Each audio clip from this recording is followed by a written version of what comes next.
Now you're in the oppressive 1960s, really, Yeah, and oppressive and repressive. Yes, exactly. And you're in your parents' home, Yeah. everything else. Just tell me about your character and Well, where it places in the story. I play Paul Bowen, who's the father of Alice, who's the real protagonist of this piece. And we meet Paul and his family, the Bowens, 6 months after his daughters died. So really, the story in the 60s and the Bowen household is really an exploration of grief, about how people individually cope with tremendous loss, and also about what they have to do in order to stay together as a family throughout that process. So what's your character going through?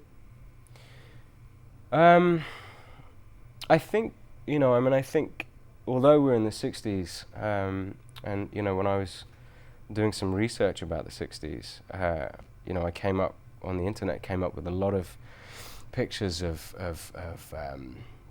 student riots and people with long hair and these sort of flowing explorations of their emotions that they previously hadn't been able to go to.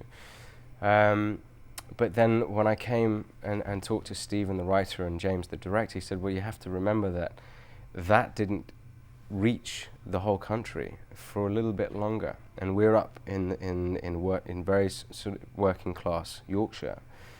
So that part of the 60s hadn't really reached there yet. So they were still kind of in 50s mode, where ultimately talking about your feelings just wasn't so accepted.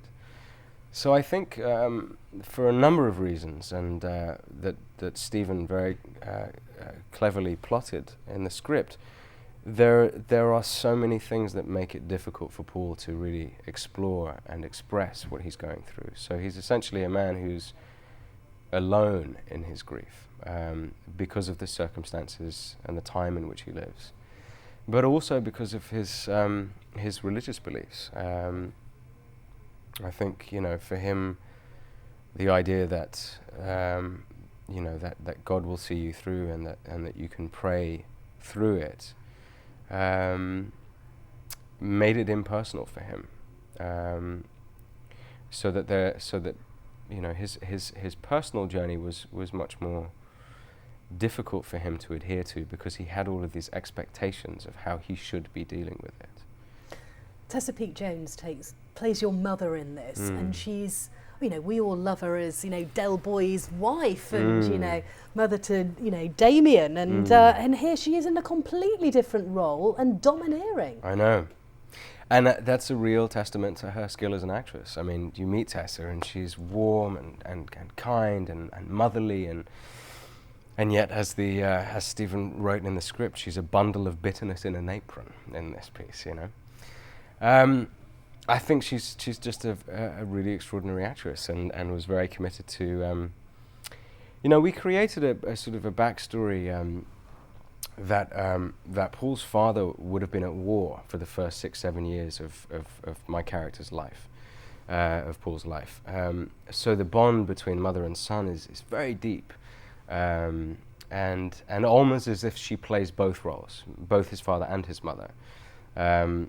And I think that gave her a lot to play off. I mean, so much so that I remember the last day of filming, we were waiting for them to finish putting some lights up or something. We were just sitting around waiting in the green room, and I was listening to my iPod, and she sort of taciturnly turned to me and said, "Jamie, it's the last day of filming. Are you sure you want to be listening to your iPod? Why don't you turn it off and join the conversation?"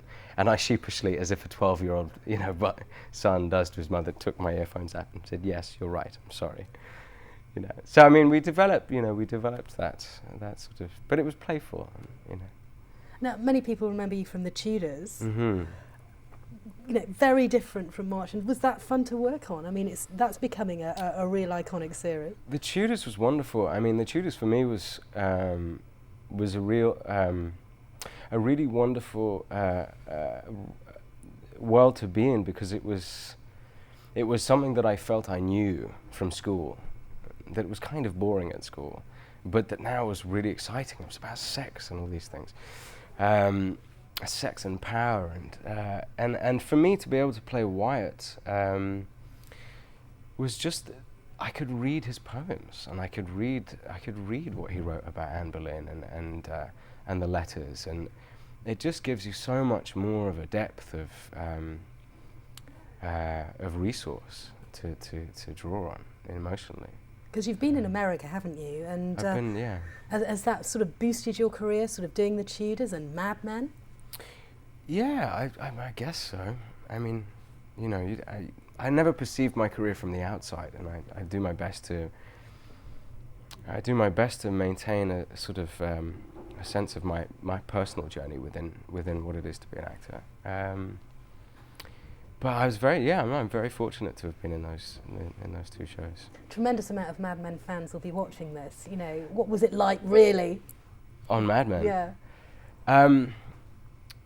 Well, I mean, first of all, you put on those clothes and you're just suddenly in a world, you know, and a world that I don't get to live in. I mean, that opulence and that sort of confidence, and that confidence that the 60s in America had, you know.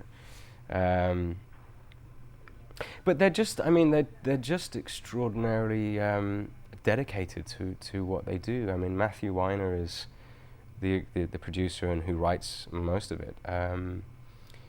Is so specific to the details, and it's a joy to work with people who have that commitment to, you know.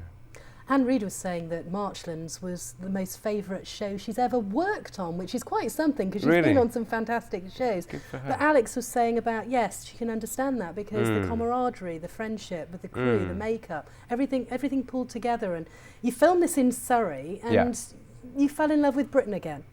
I really did, yeah. I mean, it's very, you know, I mean, take Mad Men, for example. You know, I go to work, I went to work every morning on a huge studio with this, you know, and there are lots of other shows being filmed there, and it's this sort of big machine. And I parked my car and I went through security, and they check your car to make sure you're not coming on with bombs or cameras or things like that.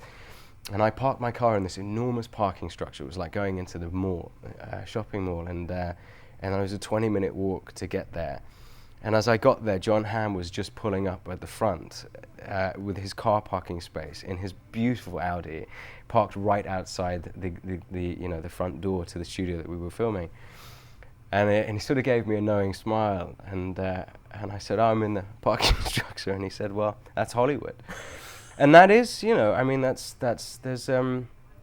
a real sort of hierarchical thing in Hollywood that we don't have so much in this country. It's much more of an intimate affair, and as you say, we filmed in a beautiful country house in Surrey every morning. So in the morning, I'd get up, I'd be picked up, and we'd, you know, read the papers with Liam, who was driving me to work every day, and I, you know, get to work and sit in this lovely house, and the sun was shining, which, you know. In England, you always feel blessed when that happens. In LA, it's just an expectation. So no, it's intimate, and I think there's, for me to be back in England, it's just really falling in love with theatre again. You know, I mean, theatre is really at the heart of an actor's life here, and always was for me. And there's something that's just sort of immediate about that, and has nothing to do with celebrity and things like that. It's to do with the enjoyment of going to the theatre and being told a story, and, you know. And nice to engage with an audience, actually. Lovely to engage with an audience. But essentially, you know, I think I'm an actor because I like to dress up as a kid, and I used to tell my family, you know, okay, this week my name is Dick Tracy, and you'll call me Dick Tracy, otherwise I won't respond. And I think for me, when it gets too far away from that, it becomes, it loses its joy. And so London, it's much easier for me to keep that.